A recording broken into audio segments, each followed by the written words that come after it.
இப்போ சாதாரணமாக தீர்ப்பு ஜாமீன் கொடுக்குறப்ப போலீஸ் என்ன சொல்லுவாங்கன்னா, சார் இவருக்கு கான்டாக்ட் அதிகம், பவர்ஃபுல் பர்சன், போய் விட்னஸ் எல்லாம் கழிச்சிருவார் அப்படிம்பாங்க. ஸோ இவருடைய தீர்ப்பில் என்ன சொல்லியிருக்காங்கன்னா, இவர் இந்த வழக்கை பற்றி பேசக்கூடாது, இந்த வழக்கின் விட்னஸையோ இதையும் கலைக்கக்கூடாது. இது வரைக்கும் பிரச்சனை இல்லைம்மா. மூணாவதா இன்னொரு கண்டிஷன் போட்டிருக்காங்க. இந்த வழக்கில் இவரோடு சேர்ந்து குற்றம் சாட்டப்பட்டவர்கள் கோ அக்யூஸ்டோடு இவர் தொடர்பு நேரடியாகவோ ஃபோன் மூலமாகவோ அல்லது வேறு நபர்கள் மூலமாகவோ தொடர்பு கொள்ளக்கூடாதுட்டாங்க. அதனால தான் இப்போ சவுக்கு சேனலில் பார்த்தீங்கன்னா அவரோடு கூட ஆங்கராக உட்காரும் மாலதி மேடமும் அந்த நிதிஷும் இப்பொழுது உட்காரல.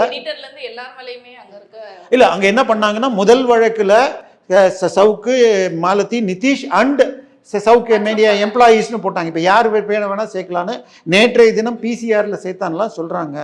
இது திட்டமிட்டு, அதாவது என்ன பிரச்சனைன்னா திமுகவிற்கு எதிரான குரல்கள் ஆளும் கட்சிக்குன்னு பார்த்தால் அது காரணமா, அல்லது இவர் பெருமளவில் கமிஷனரை டார்கெட் பண்ணி சில விஷயங்கள், ஐஸ்கிரீம் அதிகாரின்னு அவருக்கு பேரை சொல்லிக்கிட்டு அவர் இது ஒரு குறிப்பிட்ட நபர், கைதான ஒரு நபரை ஜாமீனில் வெளியில் வந்து அவர் தன்னுடைய பாஸ்போர்ட்டு எல்லாத்தையும் பேரை மாற்றிக்கிட்டு அவருக்கு இவர் உதவி செய்கிறார், அவர் தான் இவருடைய பினாமி, கமிஷனர் வாங்கின சொத்தெல்லாம் அவர் பேரில் இருக்குலாம் பேசுகிறார். இதற்கு எந்தவித ஆதாரமும் அவர் கொடுக்கல.